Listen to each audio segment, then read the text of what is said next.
Welcome back to my channel. It's Meethika. പിന്നത്തെ video എന്ന് പറയുന്നത് നിങ്ങൾ തമ്മിൽ കണ്ടപോലെ തന്നെ എനിക്ക് എങ്ങനെയാണ് 10th ഫുൾ എ പ്ലസ് കിട്ടിയെന്നുള്ളൊരു വീഡിയോ ആണ്.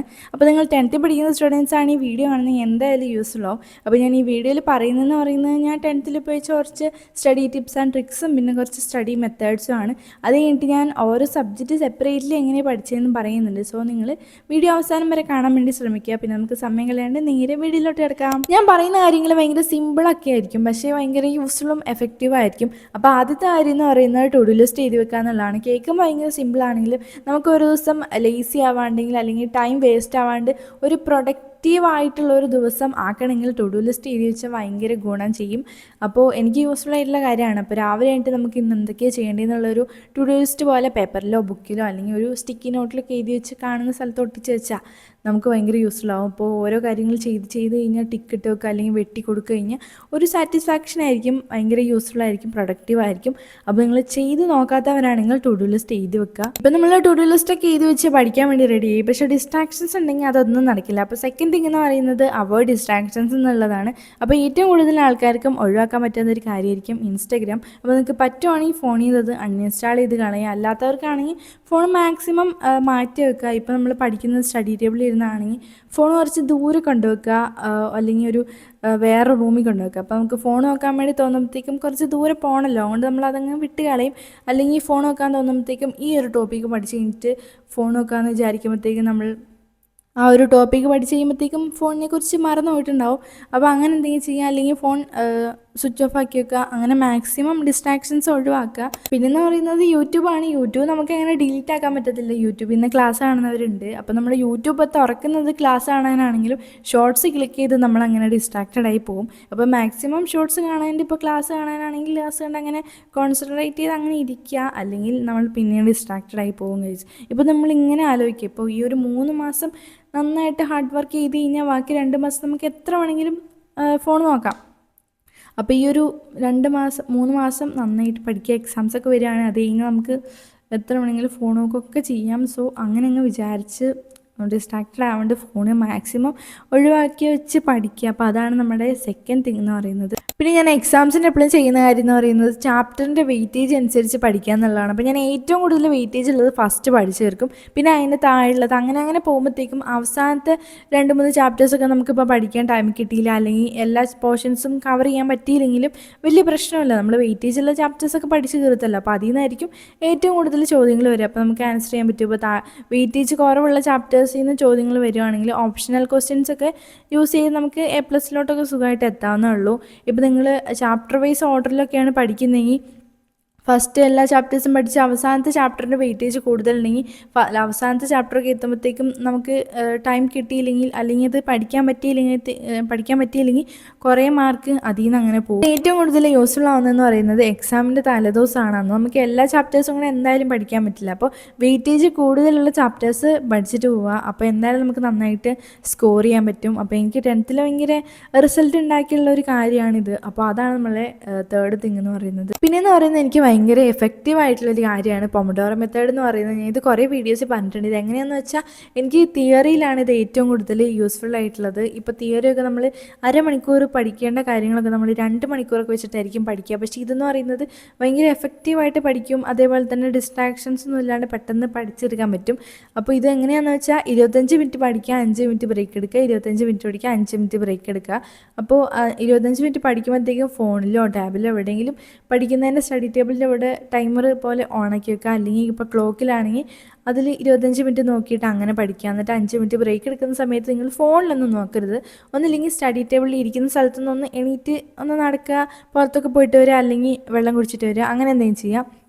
അപ്പോൾ നിങ്ങൾ പൊമഡോറോ മെത്തേഡ് ട്രൈ ചെയ്ത് നോക്കിയിട്ടില്ലെങ്കിൽ ഒന്ന് നോക്കുക, ചിലപ്പോൾ എഫക്റ്റീവ് ആയിരിക്കും. എനിക്ക് ഭയങ്കര യൂസ്ഫുൾ ആയിട്ടുള്ളൊരു കാര്യമാണ്. അതുകൊണ്ടാണ് ഞാൻ എല്ലാ വീഡിയോസിലും ഇങ്ങനെ പറയുന്നത്. അപ്പോൾ ഇതാണ് നമ്മളെ 4ാമത്തെ കാര്യം എന്ന് പറയുന്നത്. പിന്നെ കുറേ പേർക്കുള്ള ഒരു പ്രശ്നം എന്ന് പറയുന്നത് നമ്മൾ പഠിച്ചിട്ട് പോകും, പക്ഷേ എക്സാം എഴുതുമ്പോഴത്തേക്കും മറന്നു പോകും. അത് മെയിനായിട്ടുള്ള കാര്യം മര്യാദയ്ക്ക് റിവൈസ് ചെയ്യാത്തതുകൊണ്ടാണ്. അപ്പോൾ ഞാൻ ചെയ്യുന്നൊരു കാര്യം എന്ന് പറയുന്നത് കണ്ടൻറ്റൊക്കെ ഒന്ന് പഠിക്കും, അത് കഴിഞ്ഞിട്ട് ക്വസ്റ്റ്യൻസിലൂടെ റിവൈസ് ചെയ്യും. ഇപ്പോൾ PYQ ആണ് ഞാൻ ചെയ്യാറ്. പക്ഷേ നിങ്ങൾക്ക് PYQ ഇല്ലാത്തതുകൊണ്ട് ടീച്ചേഴ്സ് എന്ന കുറച്ച് ക്വസ്റ്റ്യൻസ് ഉണ്ടാവുമല്ലോ, പിന്നെ ടെക്സ്റ്റിൽ നിന്നും പിന്നെ നോട്ടിലൊക്കെ എഴുതി തന്ന കുറച്ച് ക്വസ്റ്റ്യൻസ് ഉണ്ടാവുമല്ലോ. അപ്പോൾ അതിൽ നമുക്ക് വർക്കൗട്ട് ചെയ്യാം. മെയിനായിട്ട് ഈ ഇക്വേഷൻസ് ഇക്വേഷൻസ്, മാത്സിൻ്റെ ഇക്വേഷൻസ്, പിന്നെ ഡിഫൈൻ ചെയ്യാനുള്ളതൊക്കെ ആയിരിക്കും കൂടുതലും മറന്നു പോകുക. അപ്പോൾ അത് നമ്മൾ അതിൽ നോക്കി ഒന്നും കൂടെ ഒന്ന് പഠിക്കുക. അപ്പോൾ ആ ക്വസ്റ്റ്യൻസും കണ്ട് ആൻസർ കാണുമ്പോഴത്തേക്കും നമുക്ക് കുറച്ചും കൂടെ ഒന്ന് ഓർമ്മ കിട്ടും. പിന്നെ എക്സാമിന് ആ ഒരു ക്വസ്റ്റ്യൻ തന്നെ നോക്കുമ്പോഴത്തേക്കും ആൻസർ നമുക്ക് ഓട്ടോമാറ്റിക്കലി ഓർമ്മ കിട്ടും. ഇപ്പോൾ ഇക്വേഷൻസ് ഒക്കെ ആണെങ്കിൽ ഇക്വേഷൻസ് ചെയ്ത് നമ്മൾ വർക്കൗട്ട് ചെയ്ത് ക്വസ്റ്റ്യൻസ് ഒക്കെ വർക്കൗട്ട് ചെയ്യുമ്പോഴത്തേക്ക് എന്തായാലും ഓർമ്മ കിട്ടും. അപ്പോൾ നിങ്ങൾ അങ്ങനെ റിവൈസ് ചെയ്ത് നോക്കുക ഗൈസ്, ഭയങ്കര യൂസ്ഫുൾ ആണ്. അപ്പോൾ ആറാമത്തെ കാര്യം എന്ന് പറയുന്നത് ഷോർട്ട് നോട്ട് ഉണ്ടാക്കുക എന്നുള്ളതാണ്. ചില ചാപ്റ്റേഴ്സ് ഉണ്ടാവും ഭയങ്കര വിശദീകരിച്ച് ഇങ്ങനെ കൊടുത്തിട്ടുണ്ടാവും, വാസ്റ്റായിട്ട് ഇങ്ങനെ കൊടുക്കും, പക്ഷേ അതിൽ കണ്ടന്റ് ഭയങ്കര കുറവായിരിക്കും. അപ്പോൾ അങ്ങനത്തെ ചാപ്റ്റേഴ്സൊക്കെ ഷോർട്ട് നോട്ട് ഉണ്ടാക്കി പഠിക്കുകയാണെങ്കിൽ ഭയങ്കര പെട്ടെന്ന് നമുക്ക് ഈസി ആയിട്ട് പഠിക്കാൻ പറ്റും. ഇപ്പം മെയിനായിട്ട് മാത്സ് ഒക്കെ ആണെങ്കിൽ മാത്സിലിപ്പോൾ ഒരു A4 ഷീറ്റിൽ എല്ലാ ഇക്വേഷൻസൊക്കെ എഴുതി വെക്കുകയാണെങ്കിൽ നാളെ എക്സാം ആണെങ്കിൽ നമ്മൾ തലേദിവസം ഒന്ന് വായിച്ച് നോക്കിയാൽ പകുതി അത്യാവശ്യം കഴിഞ്ഞു. പിന്നെ ക്വസ്റ്റ്യൻസും കൂടെ വർക്കൗട്ട് ചെയ്താൽ അത് റെഡി. അപ്പോൾ അങ്ങനെ നമുക്ക് നന്നായിട്ട് പഠിക്കാൻ പറ്റും. അപ്പോൾ അങ്ങനത്തെ കാര്യങ്ങളൊക്കെ ഷോർട്ട് നോട്ടൊക്കെ എഴുതുക. അല്ലെങ്കിൽ ഇപ്പോൾ നോട്ടൊന്നും ഇല്ലാത്തവരാണെങ്കിൽ ടെക്സ്റ്റൊക്കെ ഒന്ന് വായിച്ചിട്ട് തിയറി ഒക്കെ വെച്ചിട്ട് ഷോർട്ട് നോട്ട് ഉണ്ടാക്കുക. അല്ലെങ്കിൽ നിങ്ങളുടേതായ വാക്കുകൾ കൊണ്ടിങ്ങനെ യൂട്യൂബ് ക്ലാസ്സസ് കണ്ടിട്ട് അങ്ങനെയും ഷോർട്ട് നോട്ട് ഉണ്ടാക്കാം. പിന്നെ ഉള്ളതാണ് നിങ്ങൾ നൈറ്റ് പേഴ്സൺ ആണോ മോർണിംഗ് പേഴ്സൺ ആണോ നോക്കിയിട്ട് പഠിക്കുക എന്നുള്ളത്. അപ്പോൾ നിങ്ങൾക്ക് തന്നെ അറിയാമല്ലോ, നൈറ്റ് പഠിച്ചാലാണോ മോർണിംഗ് പഠിച്ചാലോ നിങ്ങൾക്ക് കൂടുതൽ തലയിൽ കയറുക എന്നുള്ളത്. അപ്പോൾ ഇപ്പോൾ നൈറ്റ് പേഴ്സൺ ആണെങ്കിൽ നിങ്ങൾ രാത്രി കുറച്ച് കൂടുതൽ നേരം പഠിച്ചിട്ട് രാവിലെ കുറച്ച് വൈകി എണീക്കുക. അല്ലെങ്കിൽ മോർണിംഗ് പേഴ്സൺ ആണെങ്കിൽ രാത്രി കുറച്ച് നേരത്തെ കിടക്കുക, എന്നിട്ട് രാവിലെ കുറച്ച് നേരത്തെ എണീക്കുക. അപ്പോൾ ഞാൻ കൂടുതലും ഒരു മോർണിംഗ് പേഴ്സൺ ആണെന്ന് വേണമെങ്കിൽ പറയാം, പക്ഷെ നൈറ്റിൽ ഇരുന്ന് പഠിക്കാൻ വന്നു. അപ്പോൾ ഞാൻ രാത്രി കുറച്ച് നേരത്തെ കിടക്കും. ഒരു 10 മണിക്കൊക്കെ കിടന്നിട്ട് രാവിലെ ഒരു 4 മണി 3 മണിക്ക് എക്സാംസ് ഒക്കെ ഉള്ള സമയത്ത് 4 മണി 3 മണിക്കൊക്കെ ഇരുന്ന് പഠിക്കുമ്പോഴത്തേക്കും ഒരു ടൈം ലിമിറ്റ് ഉണ്ടാവുമല്ലോ. നമുക്ക് 8 മണിയാകുമ്പോഴത്തേക്കും ഒരിക്കൽ സ്കൂളിൽ പോകണം. അപ്പോൾ ആ ഒരു സമയത്തിൽ നമുക്ക് എക്സാമിനുള്ള കാര്യങ്ങളൊക്കെ പഠിച്ചു തീർക്കണം. അപ്പോൾ രാവിലെ എനിക്ക് പഠിക്കുമ്പോഴത്തേക്കും എനിക്ക് പെട്ടെന്ന് തലയിൽ കയറും, നന്നായിട്ട് പഠിക്കാൻ പറ്റും, ഭയങ്കര എഫക്റ്റീവായിട്ട് പഠിക്കാൻ പറ്റും. അപ്പോൾ അങ്ങനെ നിങ്ങൾ നൈറ്റിലാണോ മോർണിംഗിലാണോ കൂടുതൽ നന്നായിട്ട് പഠിക്കാൻ പറ്റുന്നതെന്ന് വെച്ച് അങ്ങനെ നോക്കി പഠിക്കുക. ഇനി ഞാൻ ഓരോ ചാപ്റ്റർ വൈസ് എങ്ങനെ പഠിച്ചെന്ന് പറയാം. അപ്പോൾ ഫസ്റ്റ് തന്നെ മലയാളമാണ്. മലയാളം ഭൂരിഭാഗം പേർക്കും അത്യാവശ്യം ഈസി ആയിട്ട് സ്കോർ ചെയ്യാൻ പറ്റുന്ന ഒരു സബ്ജക്റ്റ് ആയിരിക്കും. പക്ഷേ എന്നെപ്പോലെ കുറച്ച് പേരുണ്ട് മലയാളം അത്യാവശ്യം ബുദ്ധിമുട്ടായിട്ടുള്ളവർക്ക്. അപ്പോൾ അവർക്കുള്ളതാണ് ഞാൻ ഇനി പറയാൻ പോകുന്നത്.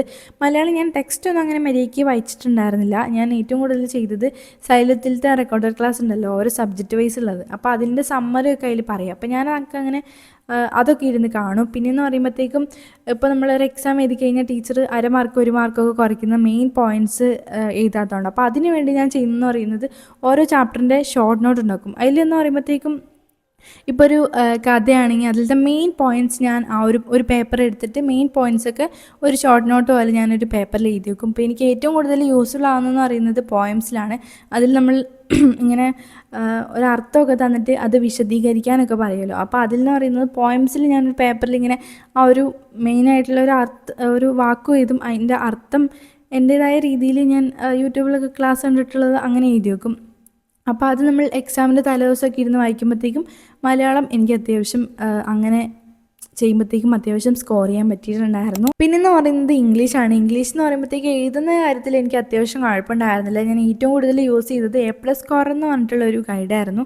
അപ്പോൾ അത് ഞങ്ങൾക്ക് സ്കൂളിൽ നിന്ന് കിട്ടിയതായിരുന്നു. പിന്നെന്ന് പറയുമ്പോഴത്തേക്കും എനിക്ക് കൂടുതലും ടഫായിട്ട് വന്നിട്ടുണ്ടായിരുന്നത് ഗ്രാമറായിരുന്നു. ഗ്രാമർ ഞാൻ 9th എനിക്കൊന്നും അറിയണ്ടായിരുന്നില്ല. 10th വന്നപ്പോഴായിരുന്നു ഞാൻ കുറച്ചും കൂടെ സീരിയസ് ആയിട്ട് ഗ്രാമറൊക്കെ പഠിക്കാൻ വേണ്ടി തുടങ്ങി. അപ്പോൾ അതിലെനിക്ക് ഏറ്റവും കൂടുതൽ യൂസ്ഫുൾ ആയിട്ടുള്ളതെന്ന് പറയുമ്പോഴത്തേക്കും സൈലത്തിലത്തെ നാച്ചു സാറിൻ്റെ ക്ലാസ്സും പിന്നെ എക്സാമിനറിൻ്റെ അലക്സ് സാറിൻ്റെ ക്ലാസ്സും. അപ്പോൾ സൈലത്തിലായിരുന്നു ഏറ്റവും കൂടുതൽ ഞാൻ കണ്ടിട്ടുണ്ടായിരുന്നത്. പിന്നെ എനിക്ക് ഏറ്റവും കൂടുതലും ബുദ്ധിമുട്ട് വന്നത് റിപ്പോർട്ടർ സ്പീച്ച്. അപ്പോൾ ഞാൻ ഗ്രാമറിന് കുറേ വീഡിയോസ് കണ്ടിട്ടായിരുന്നു ഗ്രാമർക്കൊന്ന് ശരിയാക്കി എടുത്തിട്ടുണ്ടായിരുന്നത്. അപ്പോൾ അങ്ങനെയായിരുന്നു ഞാൻ ഇംഗ്ലീഷ് പഠിച്ചിട്ടുണ്ടായിരുന്നത്. പിന്നെന്ന് പറയുന്നത് ഫിസിക്സ് ആണ്. ഫിസിക്സ് എനിക്ക് അങ്ങനെ ടഫായിട്ടുള്ള ഒരു സബ്ജക്റ്റാണെന്ന് പറയാൻ പറ്റില്ല. എനിക്ക് അത്യാവശ്യം നന്നായിട്ട് സ്കോർ ചെയ്യാൻ പറ്റിയിട്ടുള്ള ഒരു സബ്ജക്റ്റായിരുന്നു.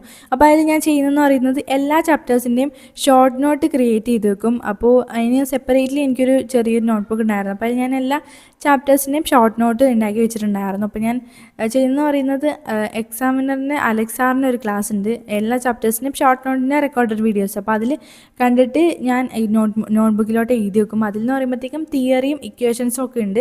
അപ്പോൾ അത് ഞാൻ അപ്പം തന്നെ അങ്ങ് പഠിച്ചിട്ട് പിന്നെ ന്യൂമറിക്കൽസ് സൈലത്തിലത്തെ വീഡിയോസൊക്കെ കണ്ടിട്ട് അങ്ങനെ ന്യൂമറിക്കൽസ് വർക്കൗട്ട് ചെയ്തൊക്കെയാണ് ചെയ്യാനുണ്ടായിരുന്നത്. പിന്നെ കമ്പാരിറ്റീവ്ലി എനിക്ക് ഏറ്റവും കൂടുതൽ മാർക്ക് കുറവ് കിട്ടിക്കൊണ്ടിരുന്നത് കെമിസ്ട്രിക്കായിരുന്നു. കെമിസ്ട്രി എനിക്ക് അത്യാവശ്യം ടഫായിരുന്നു. അപ്പോൾ ഞാൻ കെമിസ്ട്രി പഠിക്കുന്നതെന്ന് പറയുന്നത് തിയറിയൊക്കെ ഞാൻ ടെക്സ്റ്റ് ബുക്ക് നോക്കി പഠിക്കും. പിന്നെ ക്വസ്റ്റ്യൻസൊക്കെ ഞാൻ എക്സാമിനലത്തെ ക്ലാസ്സൊക്കെ നോക്കിയായിരുന്നു പഠിച്ചിട്ടുണ്ടായിരുന്നത്. അപ്പോൾ അവസാനമൊക്കെ ആയപ്പോഴത്തേക്കും ഞാൻ ചെയ്തതെന്ന് പറയുന്നത് PYQ ഫുൾ ഓരോ ചാപ്റ്റേഴ്സിൻ്റെ PYQ ഫുൾ എടുത്തിട്ട് പേപ്പറിൽ ക്വസ്റ്റ്യൻ ആൻസർ പോലെ എഴുതി വെക്കും. എന്നിട്ട് അതേപോലെ അങ്ങനെ പഠിച്ചിട്ടായിരുന്നു എഴുതിയിട്ടുണ്ടായിരുന്നത്. അപ്പോൾ അങ്ങനെയായിരുന്നു ഞാൻ കെമിസ്ട്രി പഠിച്ചിട്ടുണ്ടായിരുന്നത്. ഇനിയെന്ന് പറയുമ്പോഴത്തേക്കും ബയോളജിയാണ്. ബയോളജി എനിക്ക് അത്യാവശ്യം ഈസി ആയിരുന്നു. മെയിനായിട്ടുള്ള കാര്യം ഞങ്ങൾ ബയോളജി ടീച്ചർ എന്ന് പറയുമ്പോഴത്തേക്കും ഇന്നൊരു ടോപ്പിക് എടുത്തു കഴിഞ്ഞാൽ അടുത്ത ദിവസം അത് വന്ന് ചോദിക്കും.